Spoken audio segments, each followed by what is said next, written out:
मन ही मन हुआ पोह चल रही है, भगवान को कुछ नहीं बताया है। मरीचि मुनि के भीतर में अंदर ही अंदर संघर्ष चल पड़ा है। करूं तो क्या करूं, नियम मुझसे पलते नहीं हैं, घर मुझे जाना नहीं है। और उस मरीचि ने मध्यम रास्ता निकाल लिया, बीच का रास्ता निकाल लिया। सोच लिया कि मेरे से भूख और प्यास, सर्दी और गर्मी क्या नहीं होती, सही नहीं जाती। मैं तपस्या तो करूंगा नहीं, मेरे से तो शुद्ध आहार पानी तक की सब्र रखी नहीं जाती। मैं कंद मूल खा लूंगा, जो जंगल में मिल जाता है वो मैं ले लूंगा, क्योंकि मुझसे सहा जाता नहीं। जो नदी का पानी मिल जाएगा मैं पी लूंगा, क्योंकि प्रासुक पानी तक की इंतजार मुझसे होती नहीं। और सोच लिया मन के अंदर कि ये सफेद वस्त्र तो मैं उतार दूंगा, गृहस्थ तो नहीं बनूंगा, परंतु सन्यासी के वस्त्र धारण कर लिए, भगवे वस्त्र धारण कर लिए। और कहते लोच के कष्ट सहने को शरीर तैयार नहीं था,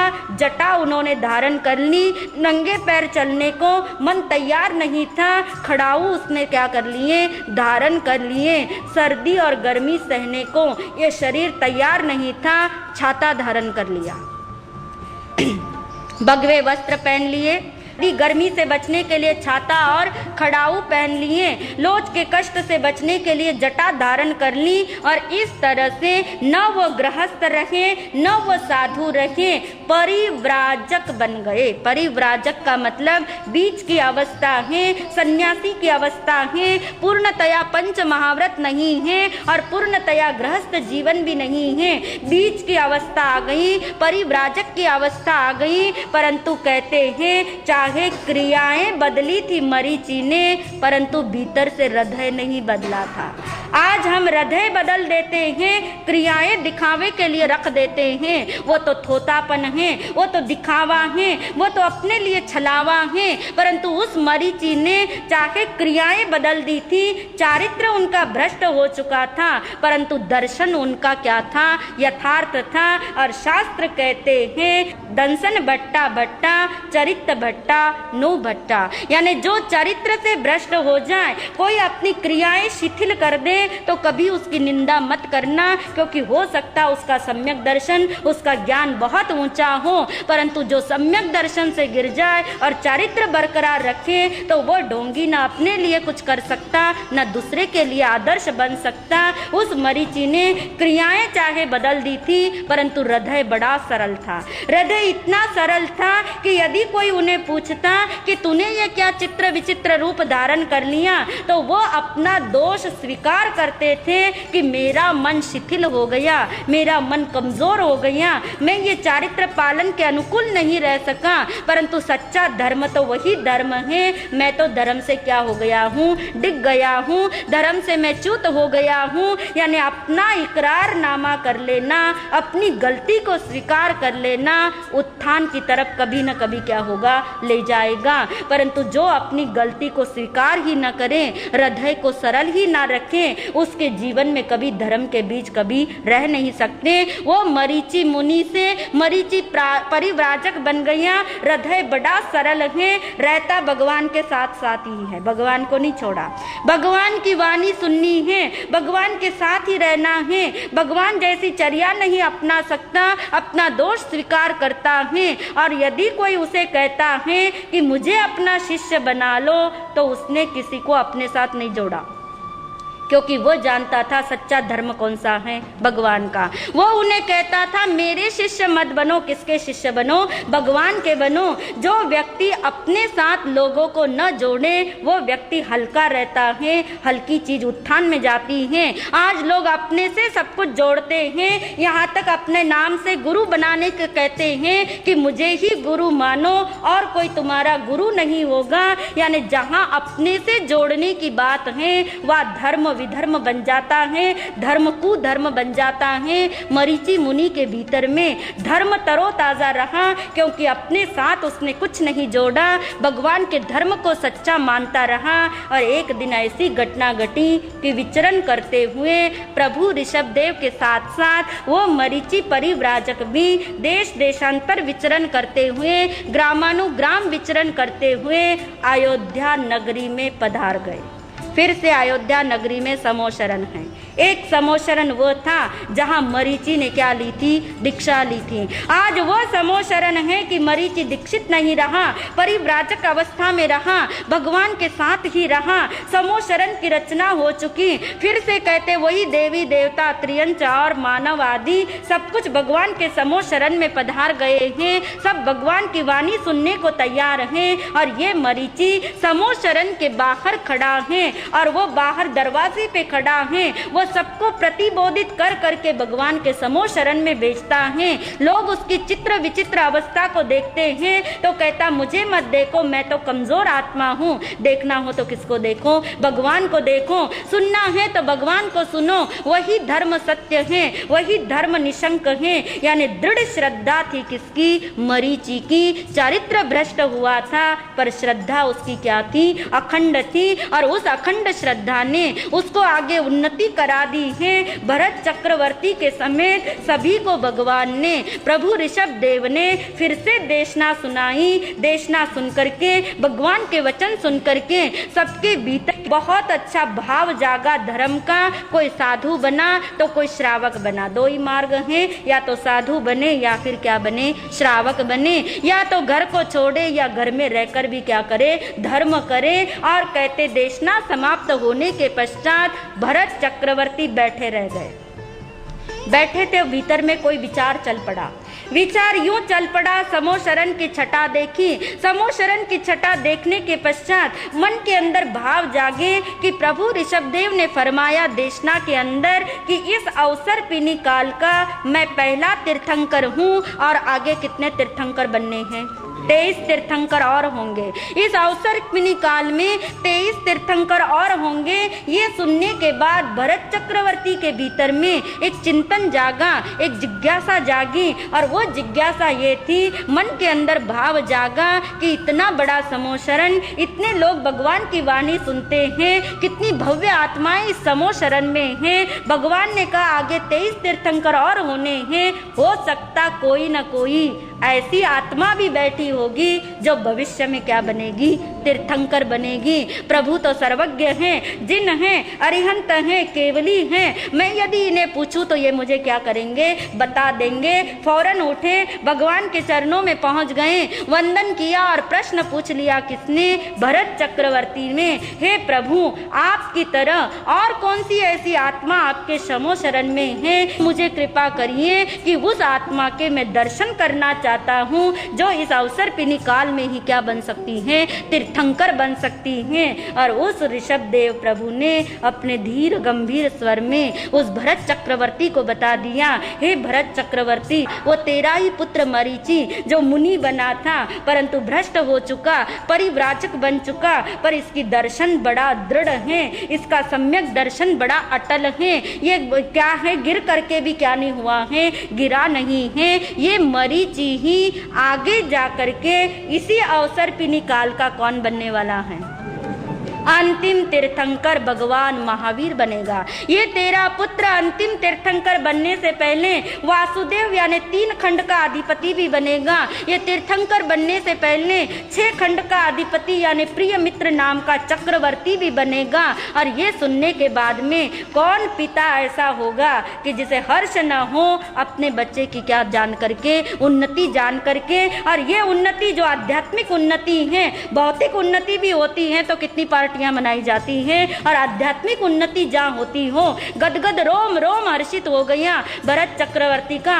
तुरंत उठे, भगवान के पास से कुछ नहीं पूछा और उठ करके सीधा पहुंच गए जहाँ समोशरण के द्वार पे वो मरीचि अपना त्रिदंड लेके खड़ा था, कड़ाहू पहन के खड़ा था, भगवे वस्त्र पहन के खड़ा था, जटा धारण करके खड़ा था, छाता लेकर के खड़ा था। उस मरीचि के बाहर की क्रिया को नहीं देखा, उसकी आत्मा को देख करके भरत चक्रवर्ती इतने गदगद हो गए, रोम रोम उनका पुलकित हो गया। और उन्होंने बड़े हर्ष के साथ, बड़ी अनुमोदना के साथ 3 बार वंदन किया और ये कह के किया, हे मरीचि, मैं तेरे वेश को वंदन नहीं करता, मैं तेरी क्रिया को वंदन नहीं करता, मैं तेरी आत्मा को वंदन करता हूँ। प्रभु ऋषभदेव ने मुझे कहा है, उनके वचन सत्य हैं, उनके वचन निशंक हैं। तू आगे क्या बनने वाला है? तीर्थंकर बनेगा। उससे पहले तू क्या बनेगा? वासुदेव भी बनेगा, तू चक्रवर्ती भी बनेगा। और बार बार वंदन करते हुए भरत चक्रवर्ती तो वहां से चल दिए। और ये सुनकर के किसके भीतर में आनंद नहीं होगा? उस मरीचि परिव्राजक के भीतर में हर्ष जाग गया। हर्ष जागना तो अच्छा है, परंतु हर्ष का अतिरेक हो जाए तो पतन की तरफ ले जाता है। अब उस कगार पे खड़े हैं मरीचि की अवस्था में वो प्रभु महावीर की आत्मा, जो पतन की राह पकड़ने वाले हैं। जहाँ हर्ष तो भीतर में जाग गया, पर हर्ष का अतिरेक आ गया। अतिरेक ये आ गया, नाचने लग गए, एकदम से झूमने लग गए और तालियां पीटने लग गए कि देखो मेरी जाति कितनी महान, मेरा कुल कितना महान। मेरे दादाजी प्रथम क्या है? तीर्थंकर। मेरे पिताजी प्रथम क्या हैं? चक्रवर्ती। और मेरा भी कितना सौभाग्य कि मैं इसी अवसर पिनी में, एक ही अवसर पिनी में मेरे दादा क्या हैं? ये प्रथम तीर्थंकर, मेरे पिता प्रथम चक्रवर्ती, और मैं भी अंतिम तीर्थंकर बनने वाला हूँ। कितना महान मेरा कुल है। जहाँ मेरा शब्द आ गया वहाँ अहंकार आ गया, जहाँ हर्ष का अतिरेक आ गया वहाँ नदी का पानी तो अच्छा है, परंतु नदी का पानी बाढ़ बन जाए तो फिर वही पानी क्या है? पतन का द्योतक है, वही पानी सर्वनाश का कारण है। मरीचि के भीतर में अहंकार जाग गया, किसका? जाति का और कुल का। और आप जानते हैं जिसका करेंगे मद वो हो जाएगा रद। ये मद जो है आती ही शक्तियां रद्द कर देता है। जाति और कुल की महानता का हर्षातिरेक इतना तीव्रता से जाग गया कि उस मरीचि की आत्मा ने उस परिव्राजक अवस्था में समोशरण के बाहर खड़े खड़े सम्यक दर्शन चाहे दृढ़ है, परंतु अतिरेक के अंदर व्यक्ति अंधा हो जाता है। और ये ज्ञानियों के वचन है कि अहंकार जो है वो साधना का जहर है। साधना का क्या है? जहर। वो सारी साधना को मटिया मेट कर देने वाला है, सारी साधना पे पानी फिरा देने वाला है। थोड़ी देर के लिए वह हर्ष का अतिरेक जागा।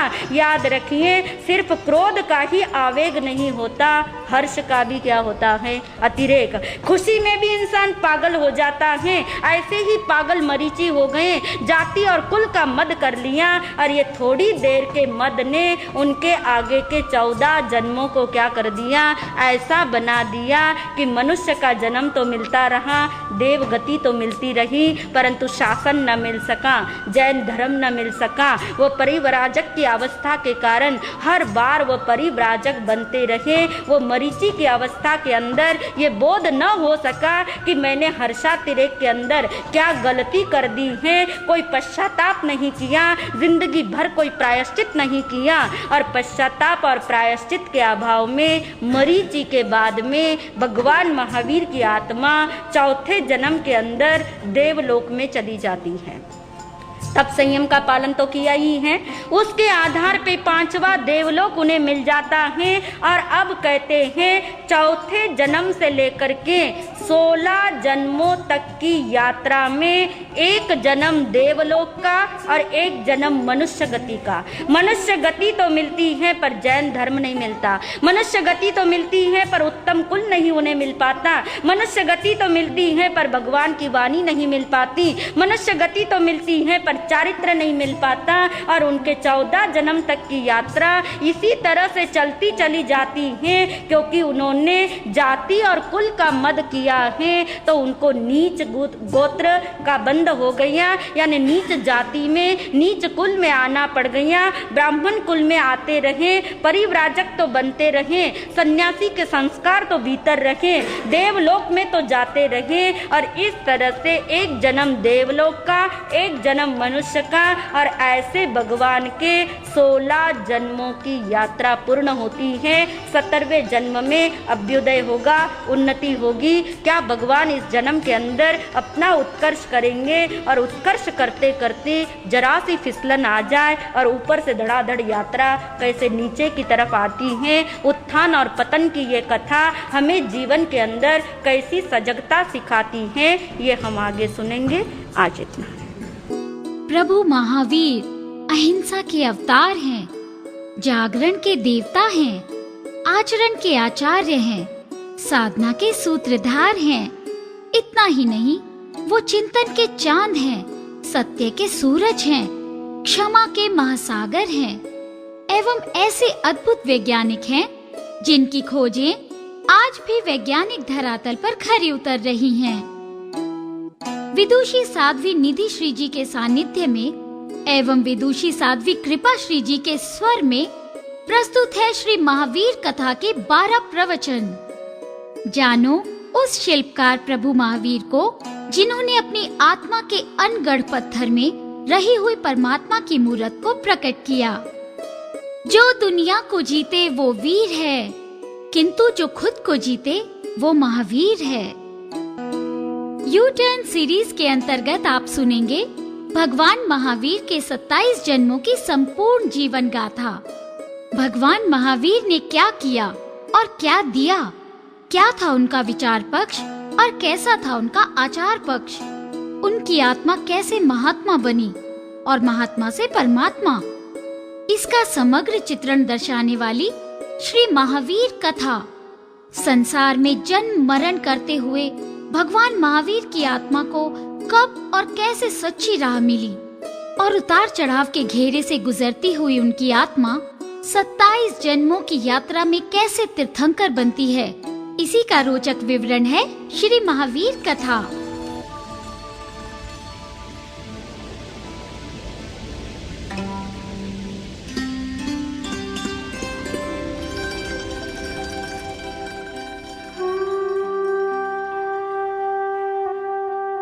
धर्म प्रेमी बंधुओं, माताओं एवं बहनों, प्रत्येक मनुष्य की जिंदगी घटनाओं का एक संगम स्थल है।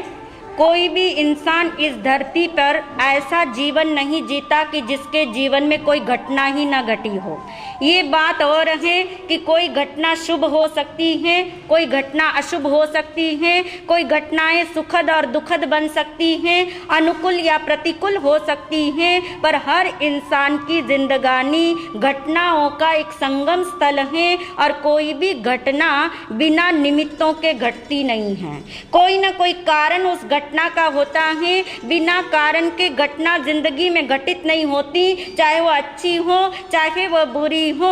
और जो निमित्त हैं वो भी 2 प्रकार के बताए गए, सद निमित्त भी होते हैं और असद निमित्त भी होते हैं। ये कोई नियम नहीं है कि सद निमित्त मिल जाए तो घटना शुभ ही घटेगी, और ये भी कोई नियम नहीं है कि असद निमित्त मिल जाए तो घटना अशुभ ही घटेगी। घटना तो कर्माधीन होती है। जैसे कर्म का उदय है वैसी परिस्थिति, वैसा संयोग, वैसा निमित्त, वैसी घटना जीवन में उजागर हो जाती है। मनुष्य के हाथ में मात्र इतनी डोर है, मनुष्य के हाथ में मात्र इतनी ताकत है कि घटने वाली शुभ या अशुभ घटनाओं को कैसा मोड़ देना है, कैसा रुख देना है, कैसा एंगल देना है, कौन से नजरिए से देखना है, ये किसके हाथ में है? इंसान के। घटना उसके हाथ में नहीं, वो चाहे कर्माधीन है पर पुरुषार्थ के अधीन है। हर घटना को नया मोड़ दिया जा सकता है, हर घटना उत्थान की तरफ ले जाई जा सकती है। असद निमित्त से घटी हुई घटनाएं भी उत्थान का कारण बन सकती हैं। कैसे बनती हैं, क्यों बनती हैं, किन कारणों से बनती हैं, इन सब का विज्ञान जानने के लिए हम श्रवण कर रहे हैं श्री महावीर कथा के अवसर पे भगवान महावीर के 27 जन्मों की कथा। किस उपलक्ष्य में सुन रहे हैं? जन्म कल्याणक। श्री महावीर भगवान का जन्म कल्याणक आ रहा है और उस उपलक्ष्य में हमने अपने जीवन का लक्ष्य बनाया है कि हमें भी क्या बनना है? परमात्मा बनना है, जन से जिन बनना है, नर से नारायण बनना है, मानव से महामानव बन जाना है। तो वो कौन सा किमिया है जो भगवान ने अपनाया, वो कौन सी विधि है, वो कौन सी साधना है, ये जानने के लिए हम श्रवण कर रहे थे प्रभु महावीर के 27 जन्मों की कथा। और उस जन्मों की कथा के अंतर्गत कल हमने बात सुनी थी कि तीसरा जन्म जो भगवान का था, पहले जन्म में घटना घटी थी, नैसार के उस जन्म में सम्यक दर्शन मिला था, दूसरा जन्म देवगति का था, तीसरे जन्म में उस भगवान महावीर की आत्मा ने मरीचि के रूप में पहले साधु बने, फिर परिव्राजक बने और जीवन में एक ऐसी घटना घटी और उस घटना के अतिरेक ने उथल पुथल मचा दी। घटना एक बात है, उस परिस्थिति को एक एंगल से देखना दूसरी बात है, परंतु सुख और दुख की घटना में यदि दुख की घटना में आवेश आ गया और सुख की घटना में अतिरेक आ गया तो फिर जीवन के मोड़ क्या होते हैं, बदल जाते हैं। छोटी सी घटना मरीचि के रूप में घटी थी, जाति मद और कुल मद कर लिया था और उस जाति मद और कुल मद के कारण से उस प्रभु महावीर की आत्मा ने चौथे जन्म से लेकर के 16वें जन्म तक लगातार एक जन्म देवगति का होता रहा, लगातार मनुष्य का भी जन्म मिलता रहा, परंतु क्या नहीं मिल सका, वो जैन धर्म नहीं मिल सका, वो उच्च कुल नहीं मिल सका, वो भगवंतों की वाणी नहीं मिल सकी, वो मुनि की अवस्था दोबारा नहीं मिल सकी, वो संस्कार जो परिव्राजक अवस्था के थे वो हर जन्म में जागने लग गए। जब भी मनुष्य का जन्म मिला भगवान को तब कहते ब्राह्मण जाति में जन्म मिला, जहाँ जन्म से जैन धर्म के संस्कार मिलने का कोई अवसर नहीं था। त्याग के संस्कार भी जागे तो परिव्राजक अवस्था आ गई, मुनि की अवस्था नहीं आ सकी। क्रिया छोटी सी है परंतु परिणाम कितने लाती हैं, विस्तार से लाती हैं। जो घटना अतिरेक वाली हैं वो घटना चाहे समय की अवधि में क्षणिक भी हो सकती हैं, पर वह क्षणिक अतिरेक भगवान का कि मैं कितना महान, मेरा कुल कितना महान, मेरे दादा कितने महान, चाहे सत्य घटना का भी अतिरेक यदि जाग गया तो वह अहंकार साधना का जहर बन करके जीवन को पतन दे देता है। उस भगवान की आत्मा निरंतर 14 जन्मों तक वो नीच गोत्र के कारण से जैन धर्म का संयोग न मिल सका। मान के चलिए आज हमें यदि मनुष्य का जन्म मिला, आज यदि हमें आर्य क्षेत्र मिला, आज हमें यदि भगवान की वाणी मिली है तो बहुत बहुत पुण्य के संस्कार क्या हैं, जागृत हैं। और उस जागृत संस्कारों के अंदर यदि कहीं फिसलन आ गई, यदि कहीं पतन का मोड़ आ गया तो फिर दुर्गति क्या है, निश्चित है। 17वें जन्म के अंदर प्रभु महावीर की आत्मा ने उस नीच गोत्र और नीच कुल के सारे कर्म का भोग अभी भी नहीं हुआ, अभी भी वो कर्म पेंडिंग में है। आगे जाके 27वें जन्म में फिर से इसका उदय आएगा, थोड़े समय के लिए उदय आएगा और 17वें जन्म में प्रभु महावीर की आत्मा ने कहते क्षत्रिय कुल में क्या लिया, जन्म लिया। राज परिवार मिल गया, क्षत्रिय कुल मिल गया, आमोद प्रमोद मिल गया, राग रंग के साधन मिल गए, ऐश्वर्य भोग की कोई कमी नहीं है। सारी अनुकूलताएं उनको कौन से जन्म में मिल गई, उस 17वें जन्म में मिल गई। और वो 17वें जन्म के अंदर प्रभु महावीर की आत्मा का नाम है विश्वभूति। नाम याद रखना होगा, विश्वभूति। जो राजघराने में तो पैदा हुए परंतु राजा के पुत्र नहीं बने, राजा के छोटे भाई के बेटे बने। राजा के छोटे भाई के पुत्र विश्वभूति के रूप में प्रभु महावीर का 17वां जन्म है। और उस 17वें जन्म के अंतर्गत जो राजा है, उस राजा का जो पुत्र है उसका नाम है विशाखनंदी। भगवान का नाम है यहाँ पे विश्वभूति। और जो राजकुमार हैं, जो युवराज बनने का अधिकारी हैं, जो राजा का पुत्र है उसका नाम है विशाखनंदी। और विशाखनंदी के नाम से ही ये कथा अब आगे चलेगी, विश्वभूति और विशाखनंदी। विश्वभूति भगवान महावीर की आत्मा और विशाखनंदी जो राजा का बेटा है, जो युवराज बनने का अधिकारी है। परंतु कहते हैं कुछ संस्कार व्यक्ति के जीवन में जन्म से ही आते हैं। जैसे बीज अपना संस्कार लेके पनपता है, ऐसे हर आत्मा अपने कोई संस्कार लेकर के आ जाती है। चाहे राजघराना एक जैसा मिल गया, साधन एक जैसा मिल गया, पर विशाख नंदी और विश्वभूति के प्रकृति में जमीन आसमान का अंतर रहा। जो कहते विश्वभूति जो है वो जन्म से ही बड़ा साहसी था, बड़ा शूरवीर था, बड़ा नीडर था, बहुत पराक्रमी था। क्षत्रिय के उचित जितने गुण होने चाहिए वो सारे गुण किसके अंदर थे? विश्वभूति में थे। और जो विशाख नंदी था वो जन्म से ही बड़ा डरपोक था, भीरू प्रकृति का था, शौर्य उसके अंदर नहीं था, चिड़चिड़े स्वभाव का था। और ऐसा हुआ कि एक घराने में दो प्रकृतियां विरोधी हो तो आप जानते हैं वो खड़कती है, वो द्वंद्व मचता है, संघर्ष आ जाता है, प्रतिद्वंद आ जाता है, प्रतिस्पर्धाएं चल पड़ती हैं। एक तरफ विश्वभूति का स्वभाव, दूसरी तरफ विशाख नंदी का स्वभाव बिल्कुल दक्षिण और उत्तर के समान है। और सारे नगर के अंदर एक ही चर्चा होती है। आप जानते हैं जिसके पास में गुण है वो गुण सुगंध है, और सुगंध को फैलने में कोई रोक नहीं सकता, और दुर्गंध को फैलने में भी कोई रोक नहीं सकता। दोनों ही फैलाने वाली हवा होती है। दोनों ही जनता जो है विशाख नंदी को भी जानती है, विश्वभूति के गुणों को भी जानती है। और तारीफ होती है, प्रशंसा होती है, किसकी? गुणों की होती है। चारों तरफ कहते हैं नगर के अंदर किसकी तारीफ है? विश्वभूति की तारीफ है। और आप जानते हैं ये मानव मन कितनी ही सहन शक्ति रख ले, परंतु यहाँ कमजोर पड़ जाता है। किसके अंदर कमजोर पड़ जाता है?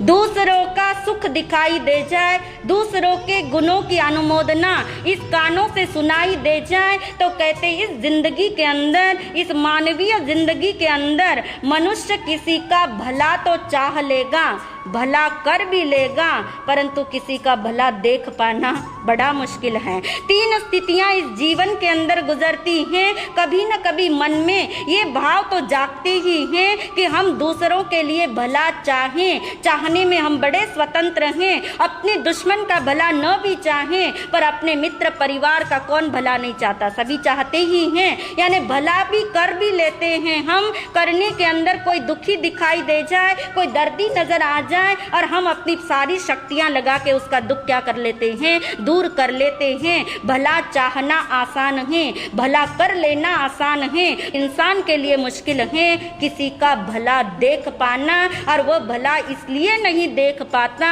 क्योंकि उसके भीतर एक आग भभकती है, जिस आग का नाम है ईर्ष्या। ये ईर्ष्या की अग्नि ऐसी है, निशाना दूसरे की तरफ है, पर जलता कौन है? व्यक्ति स्वयं जलता है जिसके प्रति ईर्ष्या की जा रही है। मजे की बात यह है कि उसका कुछ नहीं बिगड़ता, जिसके प्रति ईर्ष्या की जा रही है उसका कुछ नहीं बिगड़ता, परंतु जिसके भीतर में ये चिंगारी आ गई उसके भीतर के सारे गुण क्या हो जाते हैं? खत्म हो जाते हैं। कहा है कि क्रोध और अहंकार ऐसा है कि जो क्या हो सकता है आसानी से दूर किया जा सकेगा, परंतु ईर्ष्या को मिटाना, ईर्ष्या को हटाना, ईर्ष्या को घटाना ये मनुष्य के लिए भी क्या है? दुर्लभ है। कहते क्रोध यदि आ जाए तो क्रोधी का पड़ोसी नहीं, कहते क्रोधी का पड़ोसी नहीं है। अहंकारी का क्या नहीं है? खुदा नहीं है। जिसके भीतर अहंकार हो उसको परमात्मा मिल नहीं सकते। अहंकारी का खुदा नहीं, क्रोधी का पड़ोसी नहीं, और ईर्ष्यालु का वो खुद भी नहीं, क्योंकि उसने अपने आप को भी क्या कर दिया? जला दिया, अपने आप को भी जला देता है। बस विशाख नंदी के भीतर में यदि कोई दुर्गुण है तो सबसे बड़ा दुर्गुण है, और वो कौन सा है? ईर्ष्या का। इसी वजह से वो डरपोक बन गया, इसी वजह से चिड़चिड़ा बन गया, इस वजह से वो दूसरे का सुख देख न सका। दूसरे से मतलब उसका प्रतिद्वंदी कौन है? विश्वभूति है। और कहते ये ईर्ष्या की आग जिसके भीतर में जल जाती है वो गुणों को भस्मीभूत कर देती है। और इसलिए कहते हैं दोनों का प्रतिद्वंद चलता रहता था। विश्वभूति तो अपने गुणों में मस्त है, परंतु विशाख नंदी के भीतर इस ईर्ष्या की आग क्या है? सुलग चुकी है। और ईर्ष्या की आग याद रखिए एक रूप नहीं है ईर्ष्या के। तीन रूपों में ये जीवन में सुलगती हैं। ये जीवन का बड़ा ही फिसलन वाला पॉइंट है। यदि इस मोड़ पे व्यक्ति सावधान हो जाए कि ये ईर्ष्या की आग का पहला रूप भभकता है, ईर्ष्या का पहला स्वर ये कहता है कि जितना मेरे पास है उससे अधिक दूसरे के पास नहीं होना चाहिए। जितना मेरे पास है उससे कम यदि किसी के पास हो तो मन को बड़ा आनंद मिलता है, मन को बड़ा सुकून मिलता है। परंतु अपने से अधिक को देख करके यदि मन के अंदर बेचैनी होती हो तो ज्ञानी कहते जान लेना भीतर में कौन सी चिंगारी छिपी हुई है, ईर्ष्या की। ईर्ष्या का दूसरा रूप और भी उभरता है सूक्ष्म रूप से। जहाँ ईर्ष्या हो वहाँ व्यक्ति की मानसिकता ये बन जाती है कि जिस चीज का मेरे पास अभाव है वो अभाव दूसरे के पास भी बना रहना चाहिए। यदि मुझे एक आंख नहीं मिली है तो दूसरे को भी एक आंख नहीं मिलनी चाहिए। यदि मेरे घर की अनुकूलता इस तरह से है तो वो अभाव दूसरे को भी रहना चाहिए। यानी ईर्ष्या का सूक्ष्म रूप से दूसरा रूप ये पनपता है कि जहाँ व्यक्ति की मानसिकता में जो अभाव यानी जो उसे नहीं मिला उसका मन चाहता वो कभी भी किसको ना मिले, दूसरे को ना मिले। और तीसरा रूप महाभयंकर और भी सूक्ष्म, इससे ज्यादा गहरा, और पता भी नहीं लगता कि ईर्ष्या की आग कब भभक गई है, भीतर में कब अग्नि प्रज्वलित हो चुकी है, कब हमने भीतर में हवा तेज कर दी है। और वो तीसरा रूप आता है ईर्ष्या का, जहाँ मन कहता है दूसरों को दुख मिले तो मुझे क्या मिलेगा, सुख मिलेगा। यानी दूसरों को पीड़ा देने में मन को रस आ जाए, दूसरे को दुख दे करके मन संतुष्ट होता हो, मन आनंदित होता हो, तो वो सूक्ष्म रूप है ईर्ष्या का। जहाँ व्यक्ति की मानसिकता ये है कि वो उसका भला, वो उसका सुख, वो उसके गुण, वो उसके अच्छाई को क्या नहीं कर सकता, देख नहीं सकता। और इसलिए कहना होगा आज का इंसान अपने दुख से इतना दुखी नहीं है जितना दूसरों के सुख से दुखी है। दूसरों के दुख में दुखी हो जाए तो दया का भाव है, पर दूसरे के सुख में हम क्या नहीं हो पाते, सुखी नहीं हो पाते। और इसलिए ये ईर्ष्या की आग कैसे पतन की ओर ले जाती है। विश्वभूति और विशाखनंदी, विश्वभूति के भीतर में ईर्ष्या नहीं है परंतु ईर्ष्या की चिंगारी कहाँ भड़क रही है, उस विशाखनंदी के भीतर में। और कहते इस ईर्ष्या की आग ने वो प्रचंड रूप एक दिन दिखा दिया। एक प्रसंग ऐसा घटित हुआ और प्रसंग का आधार था कि जो विश्वभूति था उस विश्वभूति के जीवन का एक शौक था और उसका शौक ये था कि राजकीय उद्यान में जाना। उद्यान तो बहुत होते नगर के अंदर, पर राजकीय उद्यान अमुक ही होते हैं। राजकीय उद्यान विशेष उद्यान होते हैं। राजकीय उद्यान के अंदर राज परिवार के लोग ही जा सकते हैं। राजकीय उद्यानों की मर्यादा बनी होती है कि यदि कोई एक राजकुमार अपने अंतःपुर के साथ यानी अपनी पत्नियों के साथ यदि राजकीय उद्यान में क्रीड़ा करने गया हो तो दूसरा राजकुमार उस समय उस उद्यान में नहीं जा सकता। ये मर्यादा किसकी है? राजकीय उद्यानों की। राजकीय उद्यान में जाता था विश्वभूति, क्योंकि उसे क्या शौक था? पुष्प क्रीड़ा का शौक था। और आज उस अवस्था में अपनी पत्नियों को लेकर के यदा कदा वो राजकीय उद्यान में जाता था। वहाँ के सुंदर झरने, वहाँ के सुवासित पुष्प और सारा आनंद लेते हुए वो महीनों किस पे बिता देता था? उसी राज उद्यान के अंदर। और कहते हैं नगर के अंदर ये भी चर्चा होने लगी। अब चर्चा तो आप जानते हैं गुणों की तो कम होती है, किसकी ज्यादा होती है? अवगुणों की। अवगुणों की चर्चा को हवा ज्यादा मिलती है। गुणों की जहाँ बात आती है तो मन वचन काया से कुड़ जाते हैं। जबान बिल्कुल मौन हो जाएगी। जहाँ निंदा की बात हो जबान कितनी खुल जाती है। जहाँ अनुमोदना की बात हो और जबान क्या हो जाएगी? दब जाएगी, बंद हो जाएगी। चर्चा होने लगी चारों तरफ। और वो चर्चा ये होने लगी कि देखो विश्वभूति जो है छोटे भाई का पुत्र है, परंतु सारे राज्य का आनंद कौन उठा रहा है? विश्वभूति। विशाख नंदी तो के लिए तो कोई जगह ही नहीं है। विश्वभूति तो पुष्प क्रीड़ा भी करता है, पत्नियों के साथ आमोद प्रमोद भी करता है, महीनों महीनों राजकीय उद्यान में बिता लेता है। असली राज्य का आनंद तो कौन उठा रहा है? ये विश्वभूति ले रहा है। ये चर्चा सब जगह जब फैलती है और उस विशाख नंदी के भीतर में जब ये कान में शब्द जाते हैं तो मन के अंदर की रही हुई ईर्ष्या की आग जागती है। माँ के चरणों में जाकर के कहता है, गिड़गिड़ाने लगता है कि माँ देखो, मैं तो तुम्हारा बेटा हूँ, राजा का पुत्र हूँ, युवराज बनने का अधिकारी हूँ और मेरे लिए राजकीय उद्यान में कोई जगह ही नहीं है।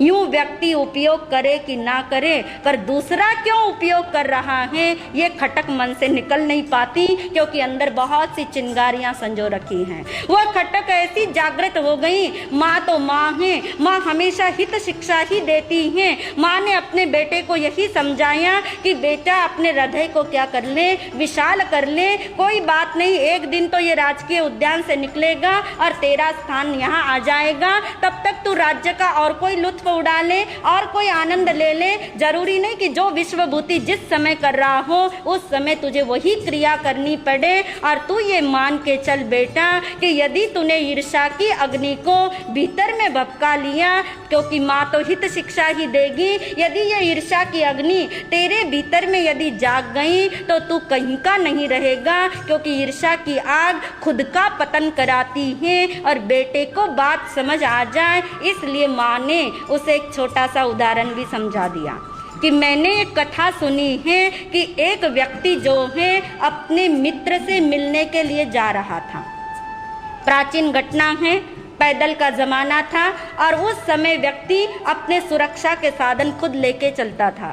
जब मित्र से मिलने एक गांव से दूसरे गांव जाना है, पत्नी ने कहा जा तो रहे हो, मित्रता तुम्हारी ऐसी है, समय का पता लगेगा नहीं, आने में रात हो जाएगी, अपने हाथ में लालटेन लेते जाइए, लालटेन होगी तो सुरक्षा होगी। उसने अच्छे से लालटेन के अंदर तेल डाल दिया, बाती डाल दी, अच्छे से शीशा डाल दिया और लालटेन पकड़ा दी अपने पति के हाथ में और वो मित्र चल पड़ा अपने मित्र से मिलने। और वाकई में वही हुआ। निकलते निकलते उसे रात हो गई। उसने कहा ठीक है, लालटेन जला लेता हूँ। लालटेन हाथ में पकड़ी और अपने घर की ओर आने लगा।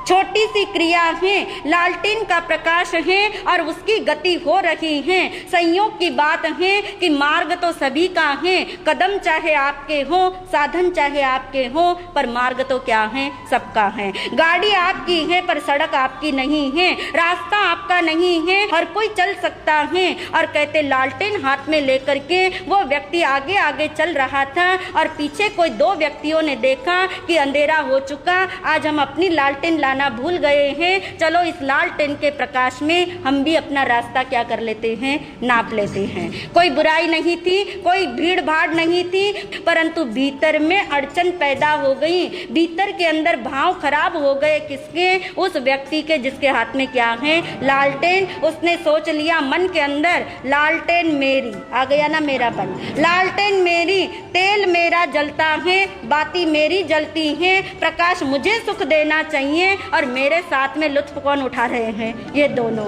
ये तो उसे गवारा नहीं। उसने पीछे मुड़ कर के कहा भाई तुम दूसरे रास्ते चले जाओ, मेरे लालटेन के प्रकाश में मत चलना। दोनों हंस पड़े, अरे भाई हम तेरा क्या ले रहे हैं, तू तो तेरा चलता बन, हम अपने चल रहे हैं। उसने कहा नहीं, मेरे लालटेन के प्रकाश में तुम नहीं चल सकते, न तुमने तेल भरा, न तुम इसे उठा रहे, न तुमने बाती डाली, सब कुछ मेरा जले और काम तुम्हारा बने, ये मुझे क्या नहीं है, गवारा नहीं है। वो बेचारे कहाँ जाते, रास्ता कोई था नहीं, दोनों उसके पीछे पीछे चल रहे थे और बेचैनी इसके भीतर की बढ़ गई।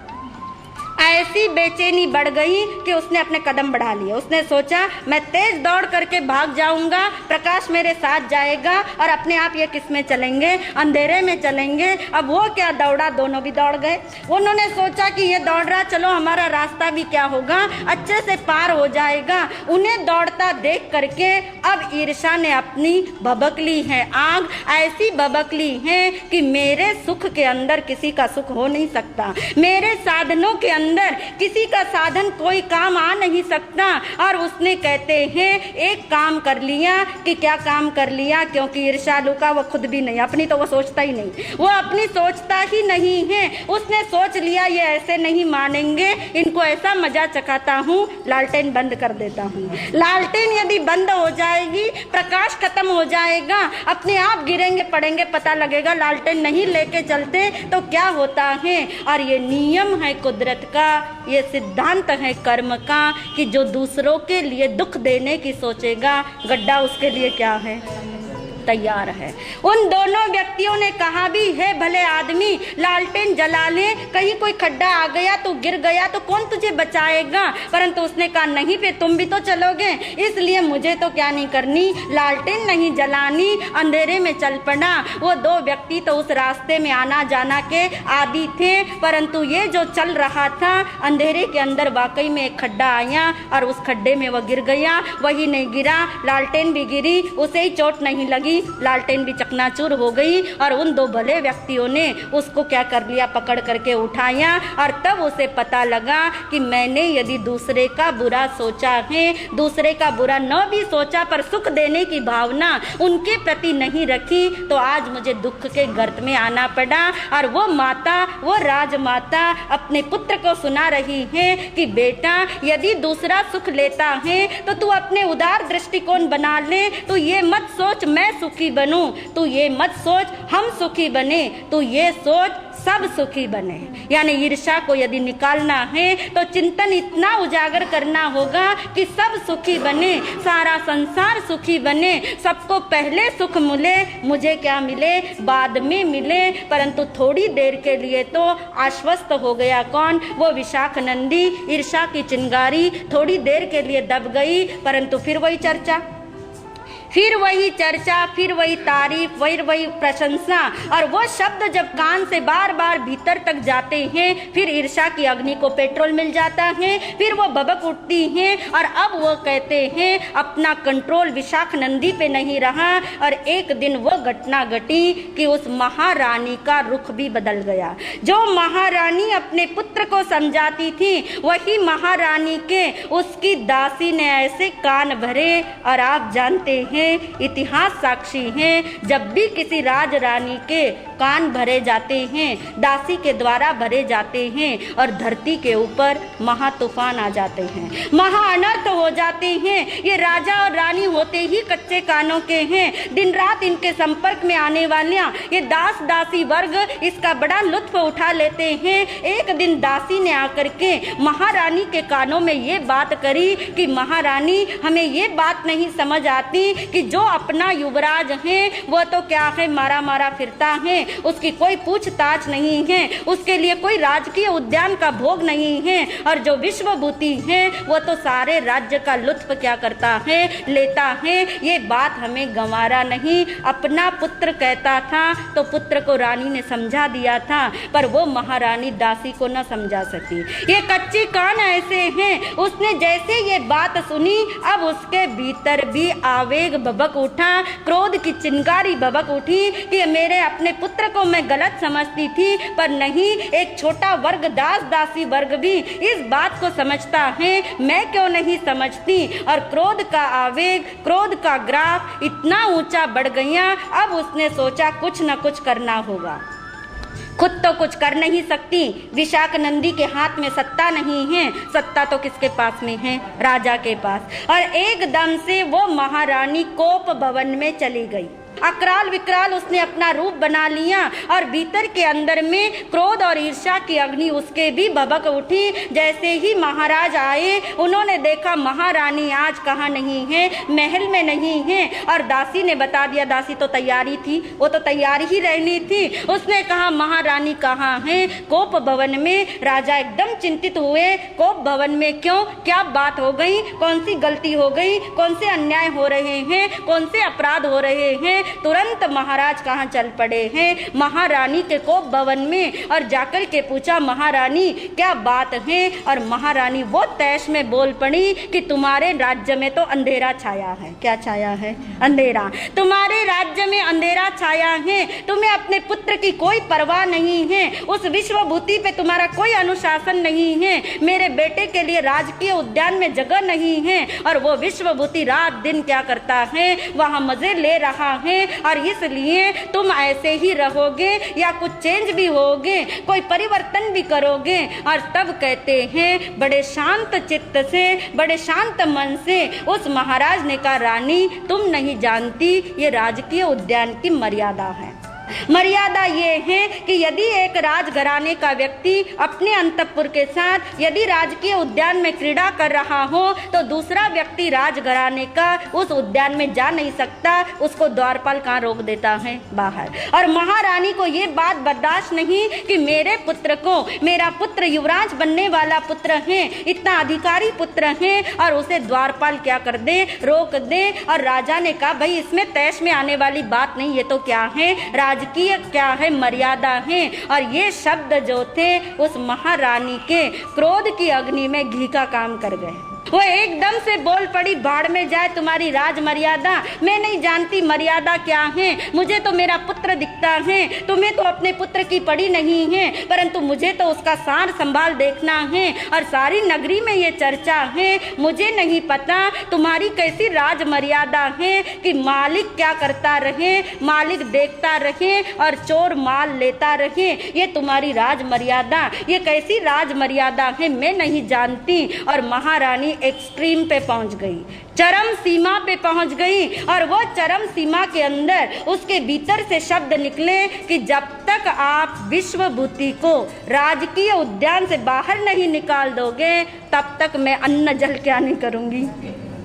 अब इसके आगे तो हर पुरुष हारा है, इस हट के आगे, स्त्री हट के आगे इतिहास का हर पुरुष हारा है। और उस राजा ने भी ये सोच लिया कि अब तो कुछ हो नहीं सकता, महारानी को समझाया नहीं जा सकता, और ये मैं कैसे मर्यादा के विरुद्ध आचरण कर लूं, ये मुझसे कैसे होगा। महाराज हार के बैठ गए, और बैठ नहीं गए, सोचने लग गए। सोचते सोचते अब उन्होंने देखा मुझे राजनीति का सहारा लेना पड़ेगा। जहां नीति काम न करती हो वहां फिर कौन सी नीतियां आ जाती हैं? राजनीति। और वो राजनीति का सहारा लेने के लिए, उस महारानी की बात को पूर्ण करने के लिए, वो महाराज सवेरा होते ही अपने सिंहासन पे जाके नहीं बैठे और चले गए उस आयुधशाला में, और वहां जाकर के उन्होंने रणबेरी बजा दी। रणबेरी कब बजती हैं? जब युद्ध होने की आशंका हो, जब युद्ध होने की आशंका हो, जब राज्य की सीमा पे कोई शत्रु चढ़ के आया हो,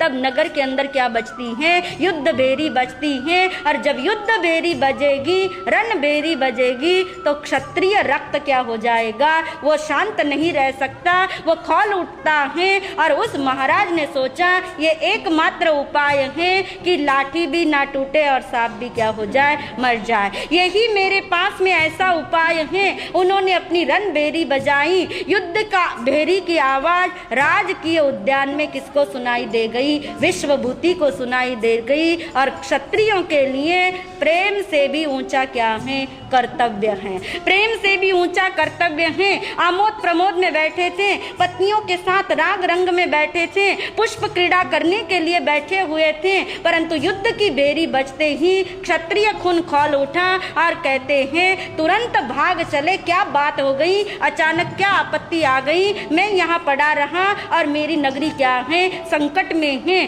सीधा चल पड़े कहाँ पे? विश्वभूति।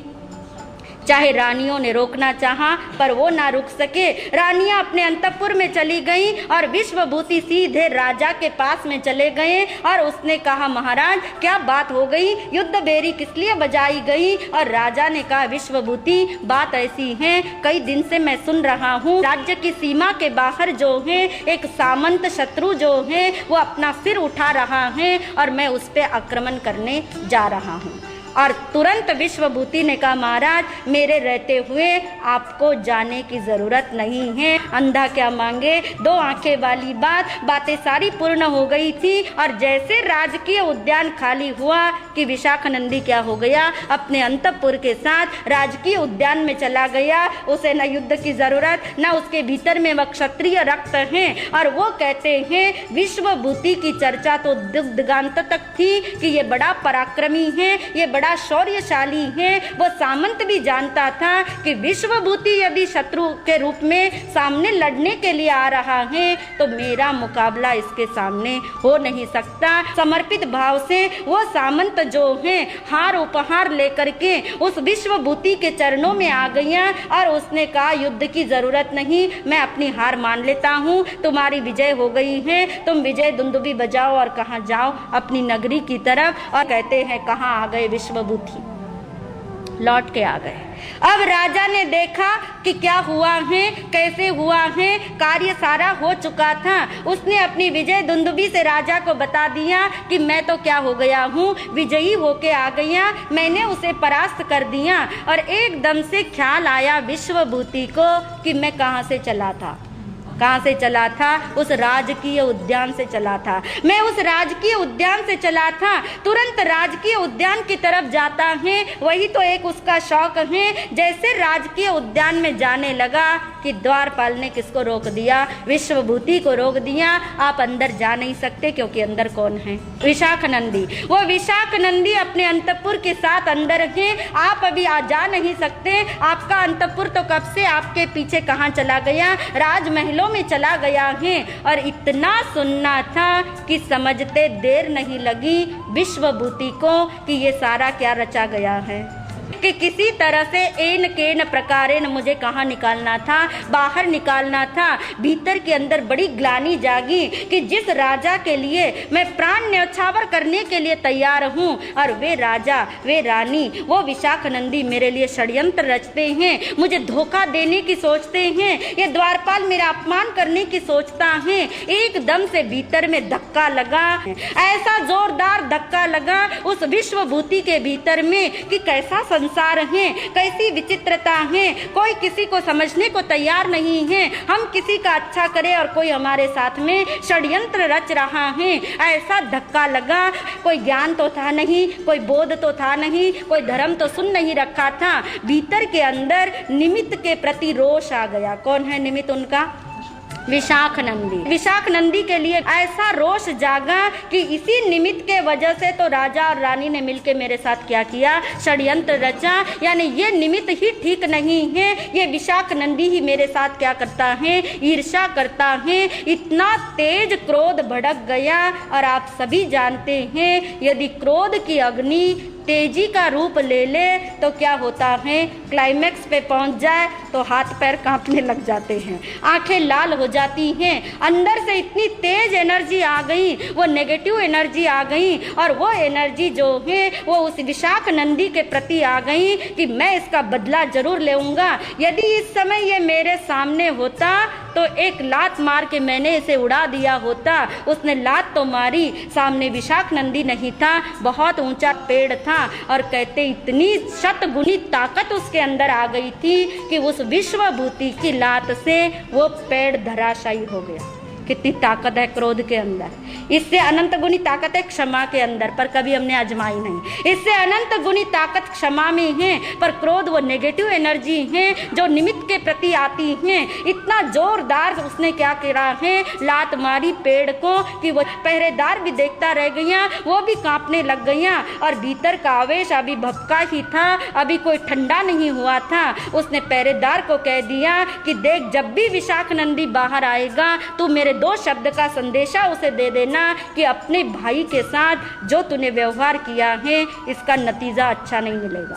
क्या नहीं होगा, नतीजा अच्छा नहीं मिलेगा, क्योंकि प्रतिशोध भीतर में है, वैर की अग्नि भीतर में है, क्रोध अपने क्लाइमेक्स के ऊपर पहुंचा हुआ है। और कहते हैं जब भी तेज क्रोध भभकता है तो आप जानते हैं जो समुद्र की लहर बहुत ऊंचा उछाल लेती है वो ज्यादा देर तक नहीं टिकती।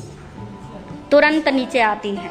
और तुरंत नीचे जब आती है ऊपर से, तो नीचे बहुत सारी छोटी छोटी लहरें क्या करती, पैदा करती हैं। वो उनका क्लाइमेक्स पे रहा हुआ क्रोध की लहर इस तरह से नीचे आ गई, जो जितना ऊपर गया था वो नीचे तेजी से आता है, उतनी गहराई में जाता है, अंदर तक वो धक्का उन्हें लग गया। और अब सोच लिया उसने, न घर जाऊंगा, न अंतपुर में जाऊंगा, न मुझे आमोद प्रमोद चाहिए, न मुझे राजकीय उद्यान चाहिए। और उस विश्वभूति के भीतर में अति से विरक्ति आ गई। एक तो धर्म से विरक्ति होती है, धर्म हम सुने और वैराग्य जागे, स्वाध्याय हम करें और विरक्ति जागे, और ये विरक्ति बिना धर्म की है, अति से विरक्ति है। क्रोध की अति हुई, क्रोध का क्लाइमेक्स गया, और वो क्लाइमेक्स जब डाउन आया, जब गहराई में गया, अंदर की चेतना जागी, जन्म जन्म के संस्कार भी थे, और उस लहर ने कहते हैं अंदर तक में विरक्ति दे दी। और अब विश्वभूति ने सोचा मुझे जंगल की राह पकड़नी है। अब जंगल में कौन मिलेगा? जंगल में तो पशु पक्षी हैं, हिंस्र जानवर हैं, पर जंगल में एक सदनिमित्त भी मिलने की पूरी संभावना है। और वो सदनिमित्त किसका है? साधु साध्वियों का निमित्त उसे कहाँ मिल सकता था? उस जंगल के अंदर उपादान उसका तैयार हो गया था, फिर से पात्रता तैयार हो गई थी, फिर से नैसार के भाव में पात्रता तैयार थी, मरीचि के जन्म में पात्रता तैयार थी। परंतु मरीचि के जन्म की पात्रता ने कैसा खंडन किया कि इस जन्म में इतनी उम्र बीत गई परंतु पात्रता नहीं जागी। अब मोड़ आया जीवन का, अब पात्र